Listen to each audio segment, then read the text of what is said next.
In ancient Rome, a wedding night was not private. It was supervised, documented, verified. A young bride was not entering a marriage.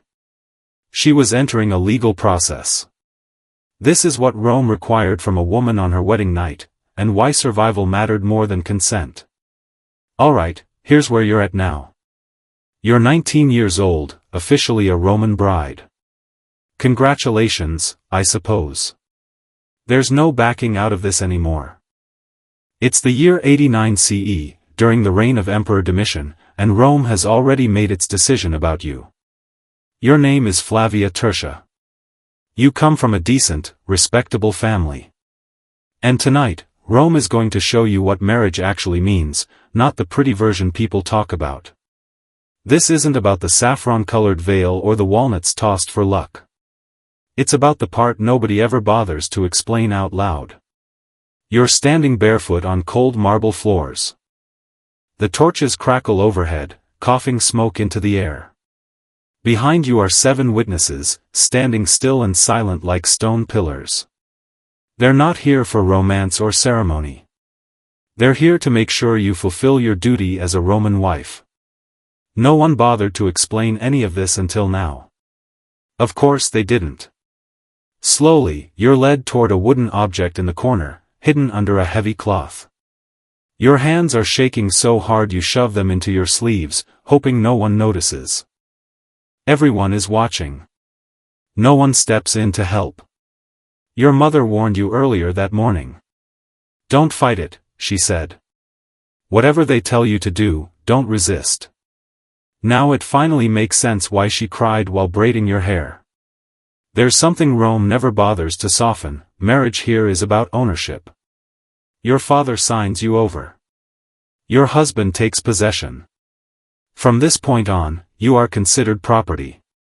The agreement itself is the ceremony. Your body is the proof. That's how it works. Welcome to adulthood, Roman style. Your mind drifts to the crowd outside, to the men shouting crude songs in the street. Rome claims the laughter scares away evil spirits. Sure, maybe that's true. Or maybe it's just a convenient excuse for grown men to shout instructions at a terrified teenage bride. You can decide that for yourself. Your new husband, Marcus Petronius Rufus, is 25 years older than you. He carried you across the threshold like tradition demands. People say that gesture is supposed to be romantic. It doesn't feel that way. It feels like a warning. Long ago, brides were dragged inside whether they wanted to enter or not. Now the door closes behind you, and everything goes quiet. Too quiet. That's when you finally take in who's inside the atrium. There's the pronuba, the older woman in charge of the entire night. A priest stands nearby. 3 female slaves wait with basins and cloths.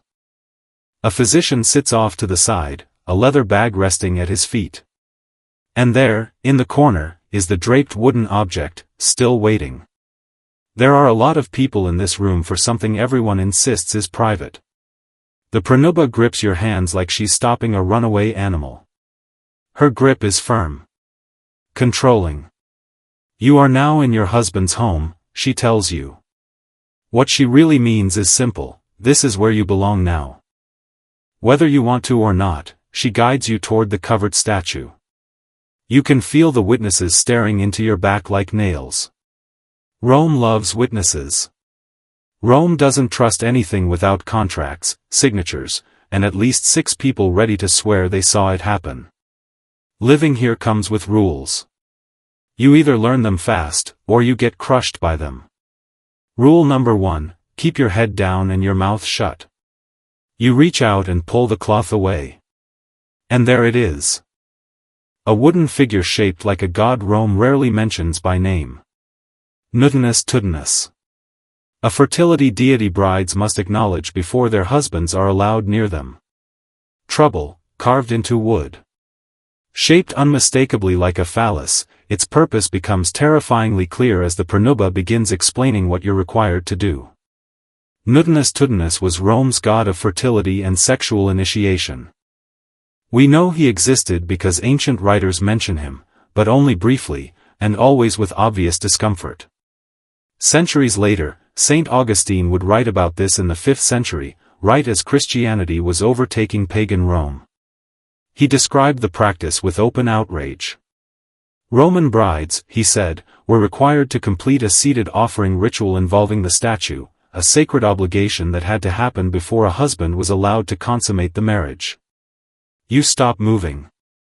The room goes silent, waiting on you. The prenubia leans in close and lowers her voice.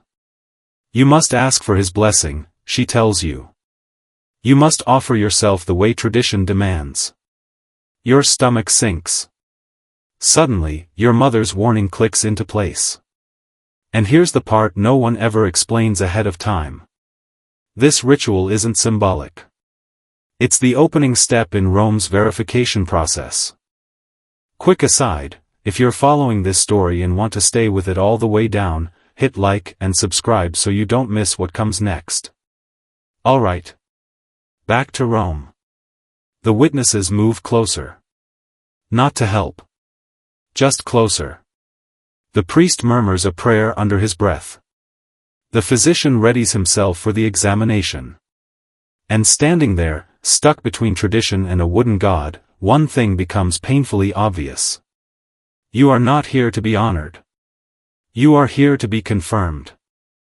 You're still facing the statue when the prenubia steps behind you, adjusting your position the way someone might move a chair that's slightly out of place. There's no gentleness. No privacy. Just hands directing you, commands being given, and eyes watching every move. They call this sacred. You can already tell it's bureaucracy wrapped in religion. Here's the truth Rome never says out loud: every ritual tonight exists because men demand proof. Proof you were untouched. Proof you obey. Proof that any children born from this marriage will belong to your husband, and not to some man yelling filthy songs outside. You're not a partner in this marriage. You're the evidence. The prenubia speaks in that calm, emotionless tone older women use when they've done this too many times to still feel anything about it.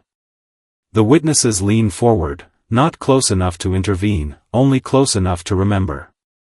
Your knees nearly give out. Your face burns. You do it anyway. Because rule number 2 is simple: if you refuse, you pay the price. They don't. And Rome never pays. When it's finally over, the slaves move fast. One brings a bronze basin.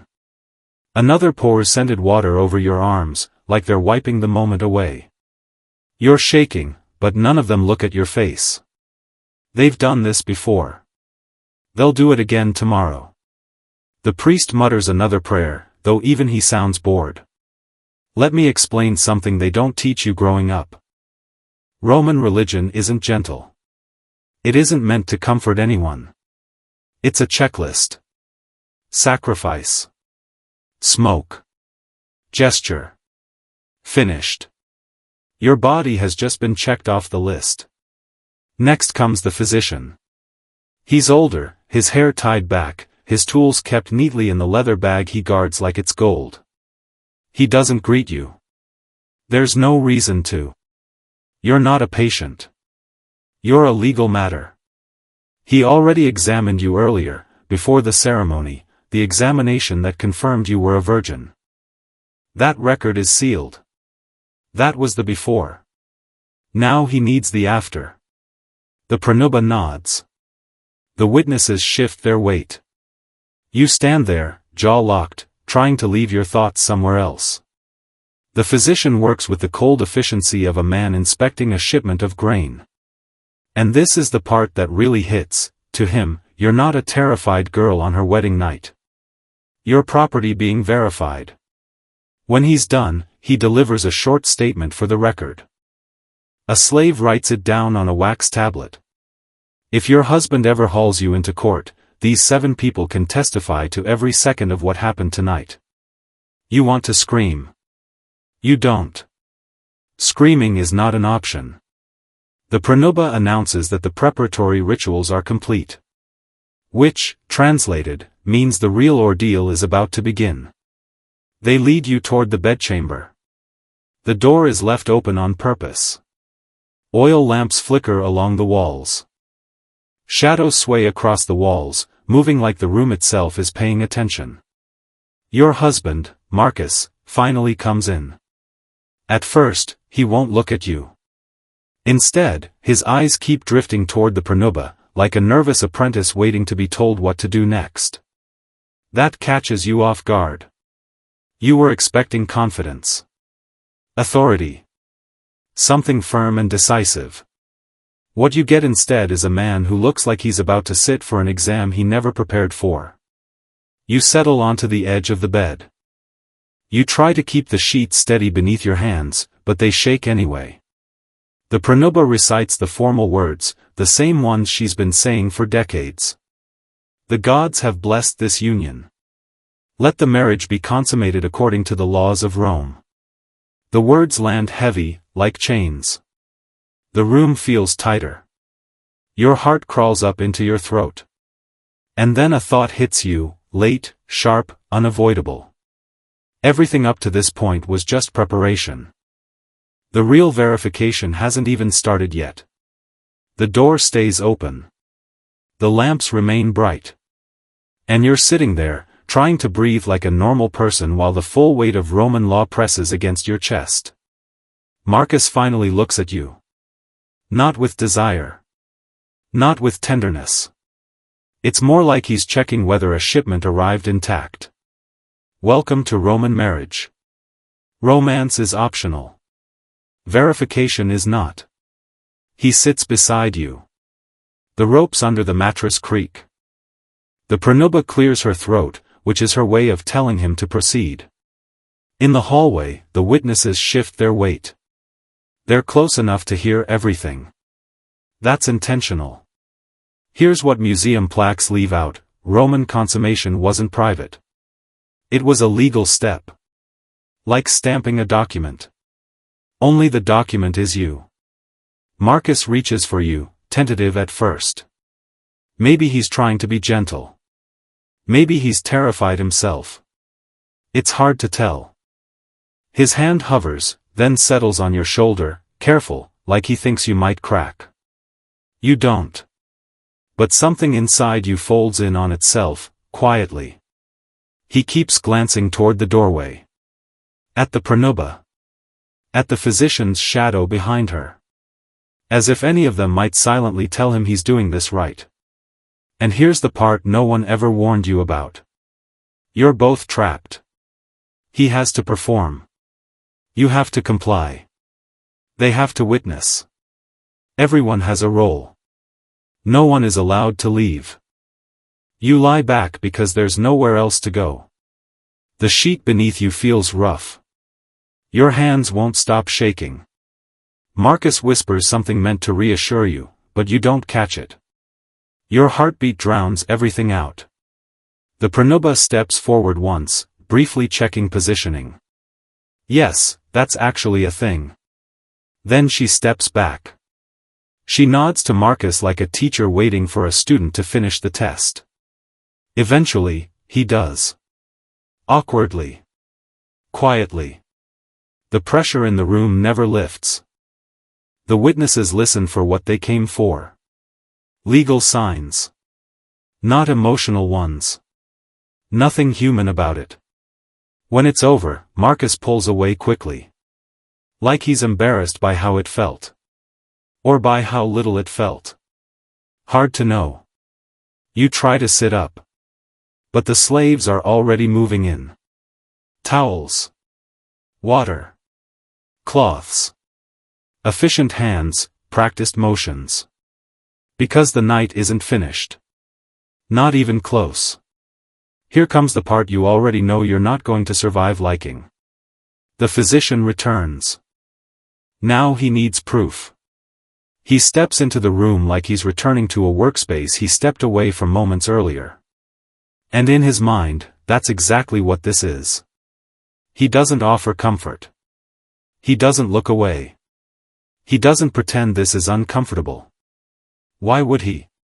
To him, the entire night is just a sequence of checks. The Pranubha moves aside so he can reach the bed. The witnesses lean closer to the doorway. You instinctively pull the sheet over your legs. Instinct doesn't matter here. He gestures for you to move it. You do. Because there's nothing left to refuse with. He opens the leather bag again. The tools clink softly. Heat rushes to your face. Your throat tightens so badly you almost can't swallow. Marcus stands a few steps back, rubbing his hands together like he's cold, even though the room is already warm. The physician begins his examination. Efficient. Detached. Clinical. He describes what he sees in short, rigid phrases meant for the witnesses, not for you. A scribe repeats the words quietly while carving them into a wax tablet. Nothing about this feels like medicine. It feels like inventory. At one point, you flinch. Just a reflex. He pauses anyway. He doesn't pause out of concern. He pauses because he's irritated, like your body reacting on its own schedule is slowing down his work. The Pranubha watches the whole thing with her arms folded, her face giving nothing away. She's seen this scene too many times to count. Dozens of brides. Maybe hundreds. Whatever you're feeling right now, she learned to bury those reactions a long time ago. At last, the physician steps back. He wipes his hands clean and delivers the official verdict. Consummation verified. The witnesses nod. That's all they came for. Not your well-being. Not your comfort. Just the confirmation. With those words, the legal change is complete. There's no undoing it. Not for you. Not for anyone else involved. The slaves immediately start restoring the room. Folding sheets. Refilling the lamps with oil.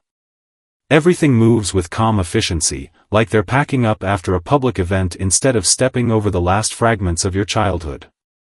The Pranubha dismisses the witnesses. They shuffle out, whispering among themselves. The scribe snaps the wax tablet shut. Marcus lets out a long breath, the sound of a man relieved that the most uncomfortable obligation of his life is finally behind him. You're still on the edge of the bed. Still gripping the sheet like it's the only solid thing left. Still trying to pull your thoughts together into something that doesn't feel shattered.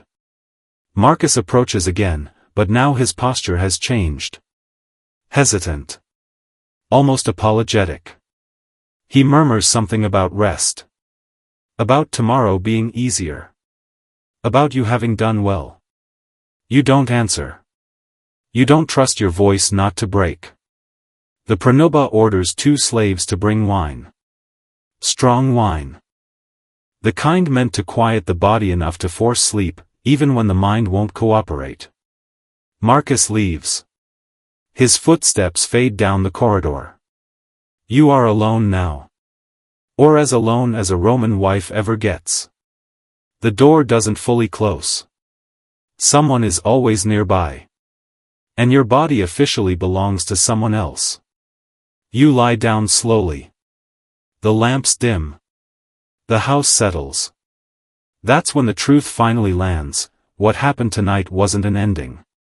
It was the beginning of the life Rome expects you to live. The wine dulls the sharpest edges, but it can't erase anything. Nothing could. Not tonight. Not after everything Rome carved into you over the course of a few hours. You stare up at the ceiling beams as the lamps flicker. Somewhere in the house, a water clock drips steadily, measuring time the same way Rome measures women, quietly, endlessly, without mercy. You think you're alone. You're not. A young slave sits just out of sight, stationed there in case you need anything. Which really means, in case you try to run, scream, or break down loudly enough to disturb Marcus. Her presence makes the message clear, even here, in this room that's supposed to be yours now, you are never unwatched. You turn your face toward the wall. The wine makes your body heavy, but your mind stays sharp, replaying everything that led you here. The sacrifice. The contracts. The crude songs outside. The statue. The examinations. The hands directing you. Positioning you. Checking you. Approving you. At some point, the Pranuba appears again in the doorway. Her silhouette fills the light. She says nothing. She watches you for a few seconds, measuring whether you've broken yet, mentally, emotionally. Maybe she's deciding whether you'll need correcting in the morning. Or maybe, though you doubt it, she's simply making sure you survived. She nods to the slave and leaves. The door remains open. Always open. Privacy, for a Roman wife, is a story people like to tell, not something that actually exists. Hours pass before the house finally quiets. The slaves retreat to their quarters. The lamps burn low. And in that silence, the thoughts you tried to push away come back. This wasn't your wedding night. It was your initiation. Not into love. Not into partnership. But into a system older than any temple, harder than any law, colder than any winter Rome will ever know. A system built on verification. Observation. Control. A system where your body is evidence. Your worth recorded. Your transformation documented. You draw your knees toward your chest, but even that small movement aches.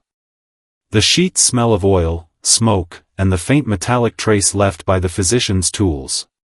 You close your eyes. And Rome is still there. A quiet sound at the doorway pulls you back. Marcus clears his throat. He isn't here to touch you. Not to comfort you. Not to apologize. He's here because custom requires him to check on his new wife once more before the night ends. He stands awkwardly, shifting his weight. In the low light, he looks older. Smaller. Almost ashamed. Not of what happened. Of how it felt. Or how it didn't.